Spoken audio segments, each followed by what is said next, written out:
Good morning, students. Today we are going to study a poem from the first flight, which is the textbook in English for class 10th. The name of the poem is The Tale of Custard the Dragon, and its poet is Ogden Nash.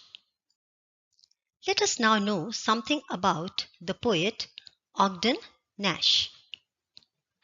Ogden Nash was born on the 19th of August, 1902 in New York, and he died on the 19th of May, 1971. He was an American poet who was known for writing light verse. His poetry was not philosophical. He was known as a producer of humorous poetry. His poetry had a comic effect. Ogden Nash wrote over 400 pieces of comic verse. His best verse was published in 14 volumes between 1931 and 1972. Let me now give you a brief introduction about the poem, The Tale of Custard the Dragon. This poem, The Tale of Custard the Dragon, is a comical poem for children written by Ogden Nash. The poem has been described as probably his most famous poem for kids. This poem is written in the style of a ballad. Children, a ballad is a song or a poem that narrates a story. This poem is a humorous ballad which comically narrates a story of a dragon named Custard. Custard is a pet dragon of a girl, Belinda, who lives in a little white house with her 4 pets: a black kitten Ink, a grey mouse Blink, a yellow dog Mustard, and a dragon called Custard. Ink, Blink, and Mustard make claims of their bravery, while Custard, the dragon, does not make such a claim, and therefore all the other 3 call him a coward. Belinda too neglects Custard and showers her care on the other 3 pets, Ink, Blink, and Mustard. One day a robber breaks into Belinda's house. Ink, Blink, and Mustard flee away in fear and hide themselves, as the robber had a pistol in his hands. But Custard faces the robber bravely and kills him. Belinda then embraces Custard, and the other pets too dance in joy. But soon Ink, Blink, and Mustard again start their boasting, saying that if they were given a chance, they too could prove their bravery, and that they are many times braver than Custard. Belinda too again becomes her usual self and starts showering her care on Ink, Blink, and Mustard, totally neglecting Custard again. Custard's bravery is again forgotten as he does not boast about it. Let's now understand the theme of the poem. The proverb, "Do not judge a book by its cover," is the theme of this poem. This means that we should not judge people unless we get to know them properly. It is only when the situation demands they may show their capability and surprise us. Such a similar situation is seen in the case of Custard. Custard never boasts about his fearlessness or about his bravery like the other pets, who are always boasting about their bravery. But when danger arises in the form of the pirate, the kitten Ink, the mouse Blink, and the dog Custard all get scared and hide themselves. It was the underrated dragon, Custard, who bravely faces the robber and kills him and saves his master's house from being robbed. Now, children, let's read the poem which is written in the form of a ballad. Belinda lived in a little white house with a little black kitten and a little grey mouse, and a little yellow dog and a little red wagon, and a really truly little pet dragon. Now the name of the little black kitten was Ink, and the little grey mouse she called him Blink, and the little yellow dog was sharp as mustard, but the dragon was a coward, and she called him Custard. Let's understand the meanings of some words. Have a look at this word. Realio means really. Trulio stands for truly. Sharp. Sharp, hot-tempered, or of an angry temperament. And coward is a person who is scared. The poet starts by saying that a lady named Belinda lived in a little white house with some pet animals. Her pets were a little black kitten, a little grey mouse, a little yellow colored dog, and also a pet dragon. She also had a red wagon. The words realio, meaning really, and trulio, meaning truly, are used to emphasize that she really did have a pet dragon. Children, it is hard to imagine that someone would keep a dragon as a pet. Therefore, the poet makes use of these words realio, that is really and truly.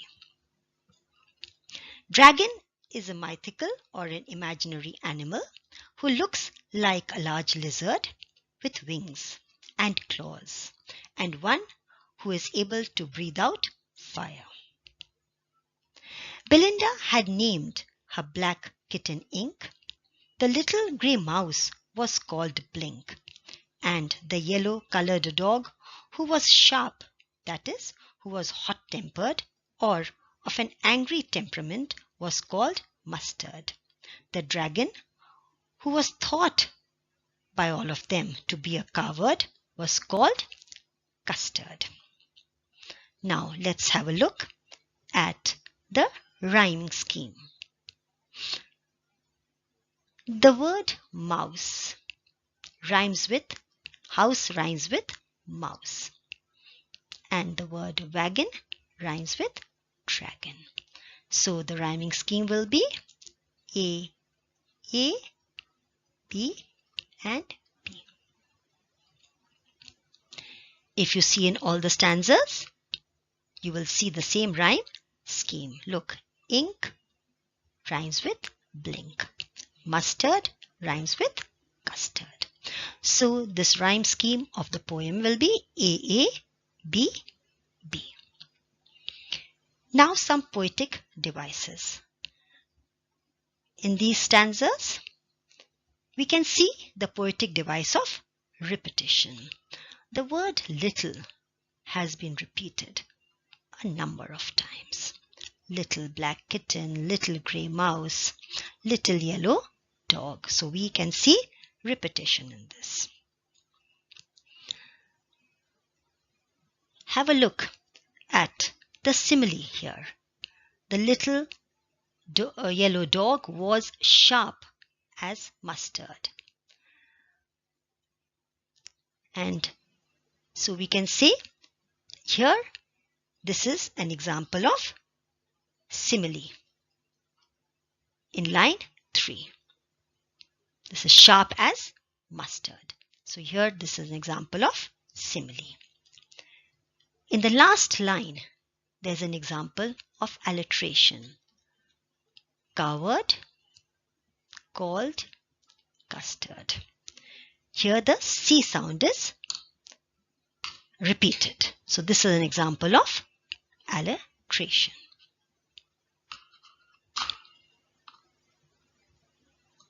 Now let's understand the third and the fourth stanza.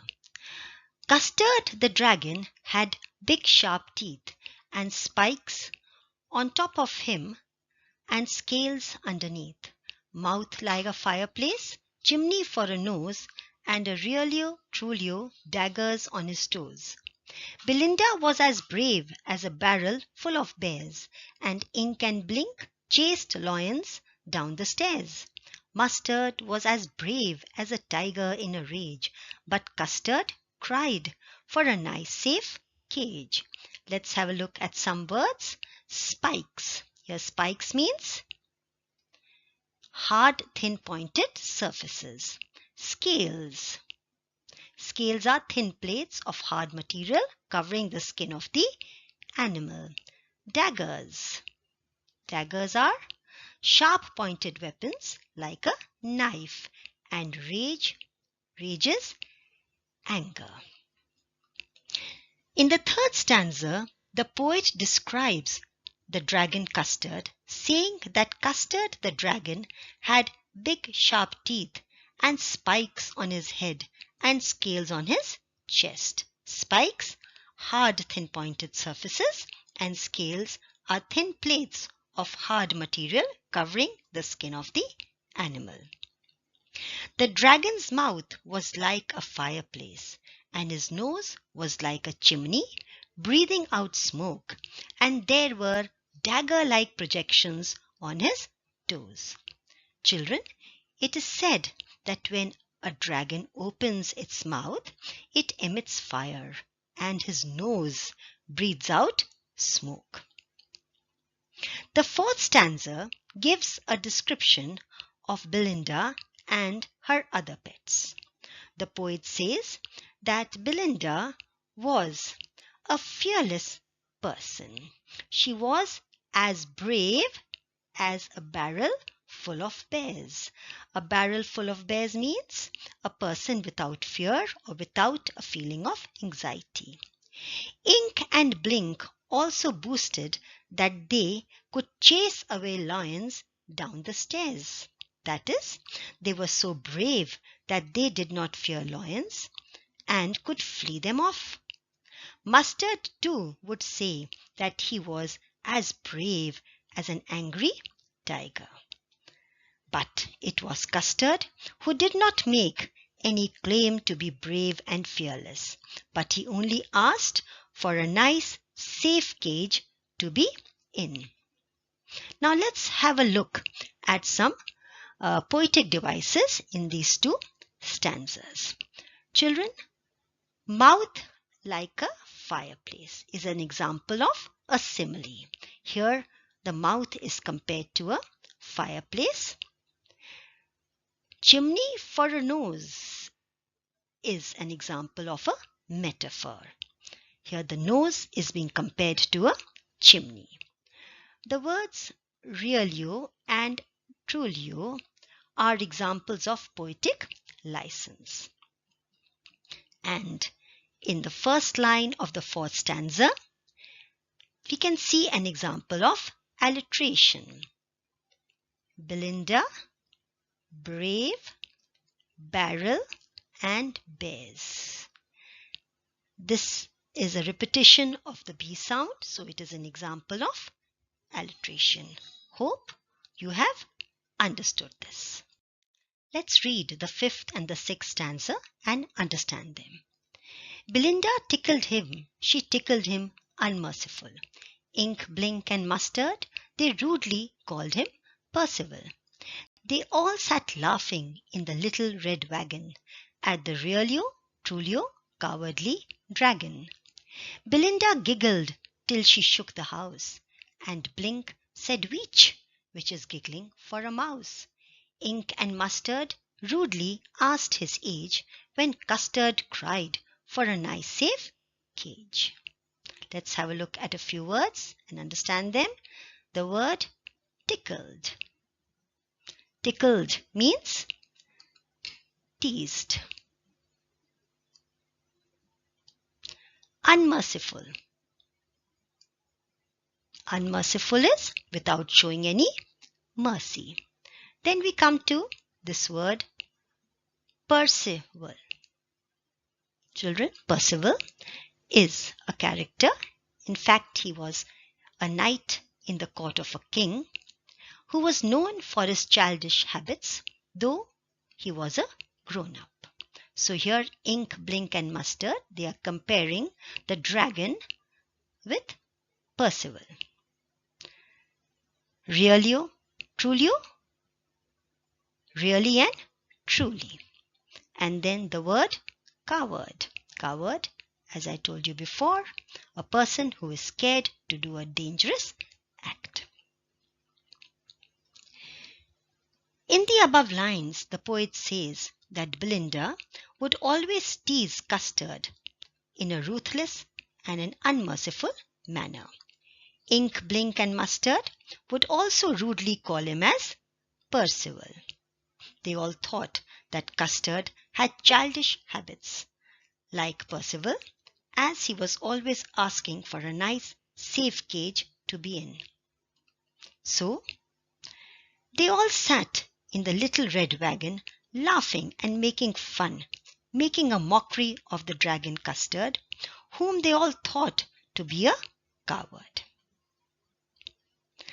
Belinda laughed at Custard so much till the whole house seemed to shake. The mouse, Blink, also giggled at Custard in his own way.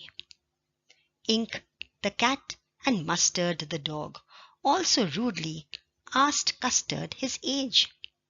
They all meant to say that though the dragon Custard was quite grown up, yet he was also always behaving in a childish, cowardly manner by always crying for a nice, safe cage to be in.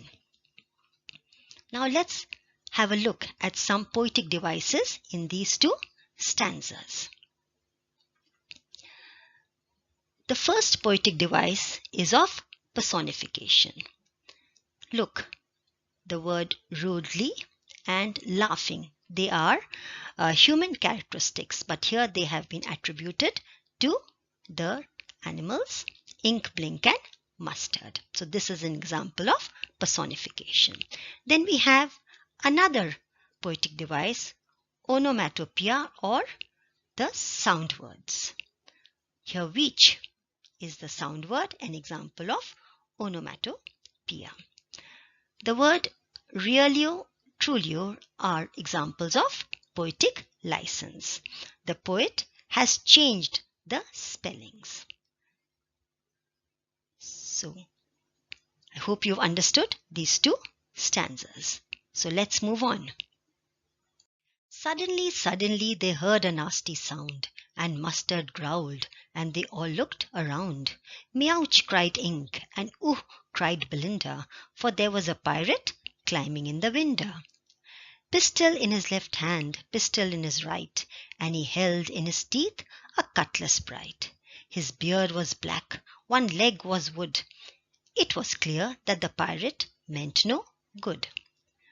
Nasty. Nasty sound, unpleasant sound. Pirate. Pirate is a robber or a thief. Window is window. Have a look at this. Cutlass. Cutlass is a short sword with a slightly curved blade, formerly used by sailors.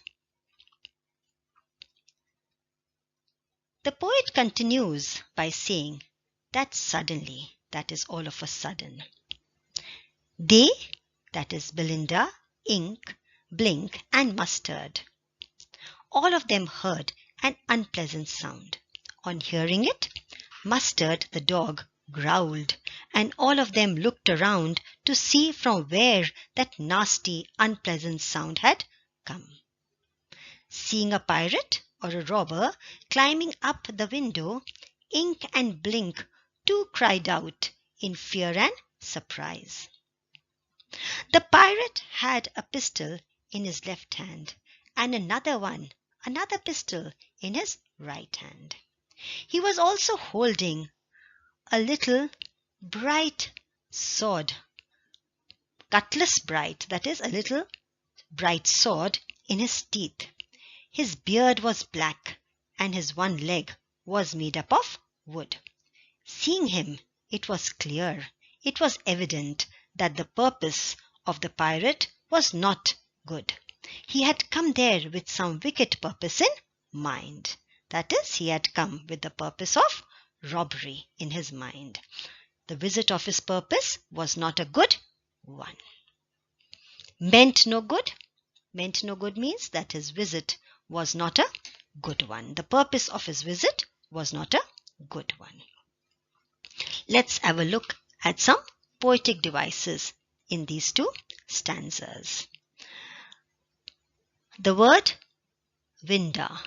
Winda is for window, so this is an example of poetic license. Then we also have onomatopoeia. Meouch. Meouch is a sound word, example of onomatopoeia. Then there's an example. Look at the word suddenly, suddenly. This is an example of repetition. Example of alliteration. Beard, black. Repetition of the B alphabet, B sound. This is an example of alliteration. Belinda paled and she cried, "Help, help!" But Mustard fled with a terrified yelp. Ink trickled down to the bottom of the household, and the little mouse Blink tragically mouseholed. But up jumped Custard, snorting like an engine, clashed his tail like irons in a dungeon. With a clatter and a clank and a jangling squirm, he went at the pirate like a robin at a worm. Let's have a look at some difficult words. The word paled. Paled means got frightened. Terrified. Terrified is also frightened. Yelp is a sharp cry. Stragically. Stragically means with a specific aim or a specific purpose. Have a look at this. Snorting like an engine. Making a sound, a loud sound like an engine. Dungeon. Dungeon is a dark underground room which is used as a prison. Then we have squirm. Squirm means a twisting movement.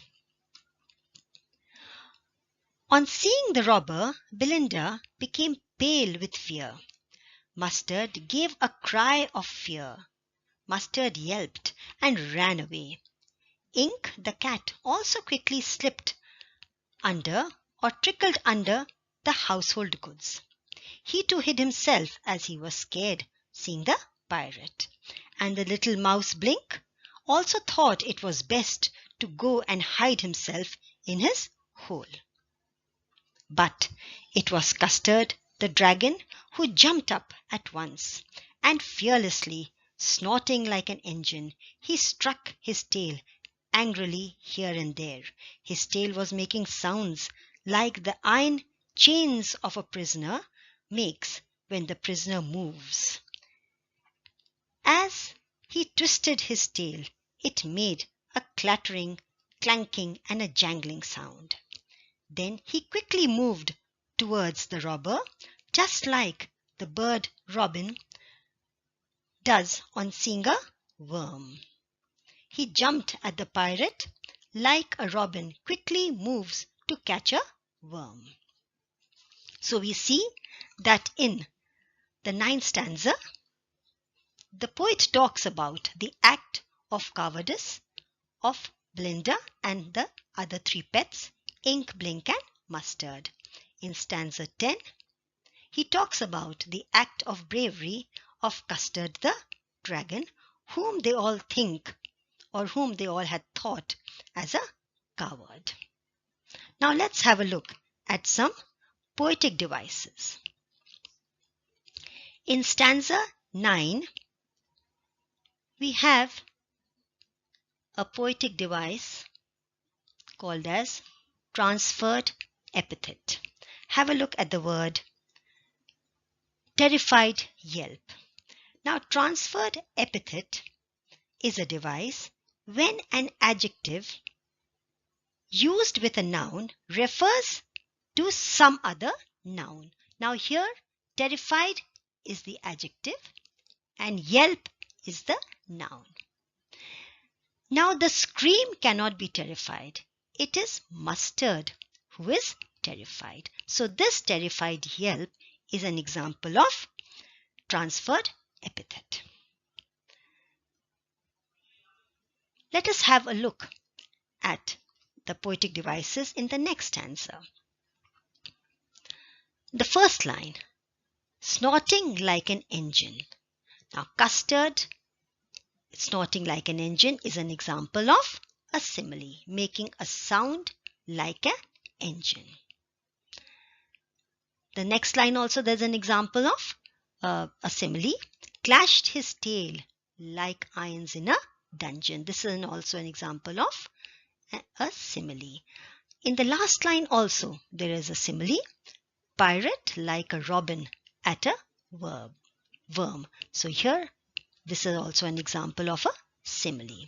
There's another poetic device in this stanza, which is called as onomatopoeia, or the sound words, clatter, clank, and jangling. These are all sound words, examples of onomatopoeia.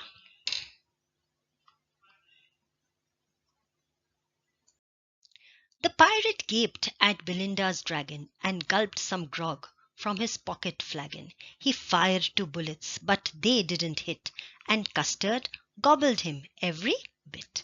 Gaped. Gaped is to look with the mouth wide open or to be greatly surprised. Gulped. Gulped is to swallow drink or food quickly or in large mouthfuls. Grog. Grog is an alcoholic drink. Flagon. Flagon is a large bottle in which wine is sold. And gobbled. Gobbled means to eat fast and in a greedy manner. So, seeing the dragon pouncing on him, the robber could do nothing but gape or look surprised at Belinda's dragon. He then took out a big bottle of wine from his pocket and gulped or swallowed some of it. Then he fired 2 bullets at the dragon, but these bullets did not hit Custard, and then Custard caught hold of the robber and greedily gobbled every bit of him, greedily ate every bit of him.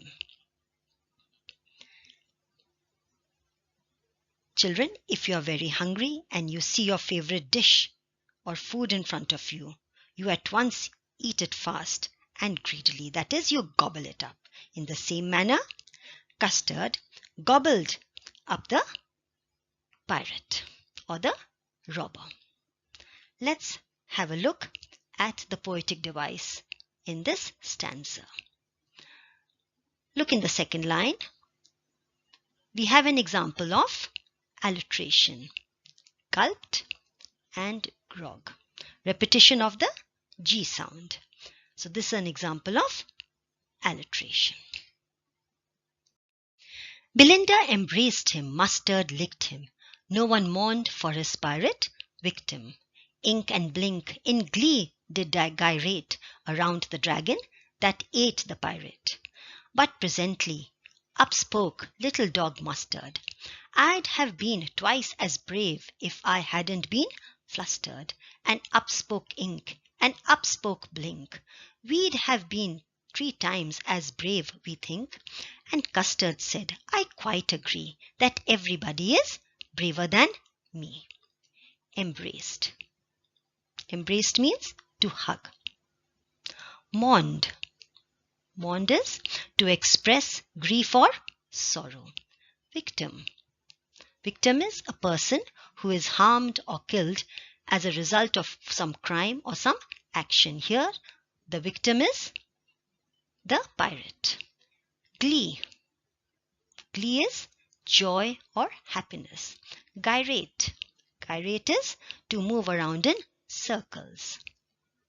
Presently. Here it means soon. And flustered. Flustered is confused. So after the pirate had been killed, Belinda lovingly hugged or lovingly embraced Custard. Mustard too licked him, expressing his love for Custard. No one felt sorry or grieved for the pirate or the robber who had been killed, who had been fallen a prey to the dragon. Ink and Blink, in joy, also started dancing in circles around the dragon.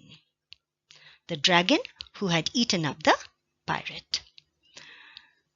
But soon the little dog Mustard spoke up and said that if he had not been confused, if he had not been flustered, he would have been twice as brave as Custard.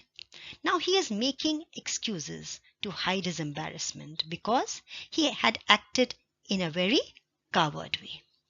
Ink and Blink also said that they too could have been 3 times as brave as Custard if they were not confused on suddenly seeing the pirate. On hearing Ink, Blink and Mustard brag about their bravery, Custard maintained his usual calm. And he simply said that he quite agreed that everybody else was braver than him. Let's have a look at the poetic device. Have a look in paragraph 12, in the 3rd line, we have an example of alliteration. Glee, gyrate, the repetition of the G sound. So children, in paragraph 13, we see the modesty of the dragon.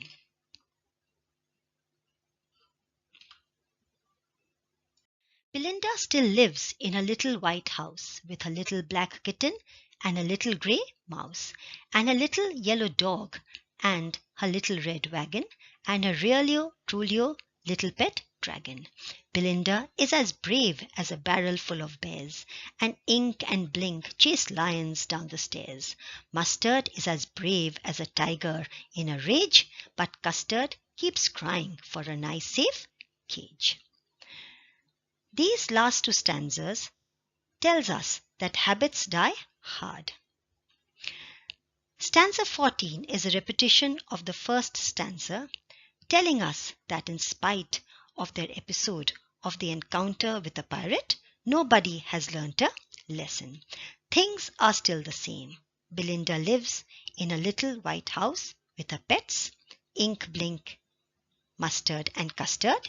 She still shows herself to be very brave. As brave as a barrel full of bears. Ink and Blink still claim that they too can chase lions down the stairs. Mustard claims that he is as brave as a tiger in a rage. Nobody cares of Custard, who even now keeps crying for a nice safe cage.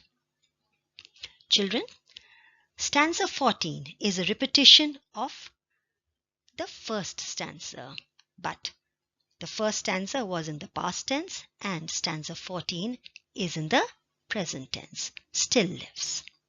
And stanza 15 is a repetition of stanza 4. Stanza 4 was in the past tense and stanza 15 is in the present tense. Belinda is as brave. Now let's come to the rhyme scheme of this poem.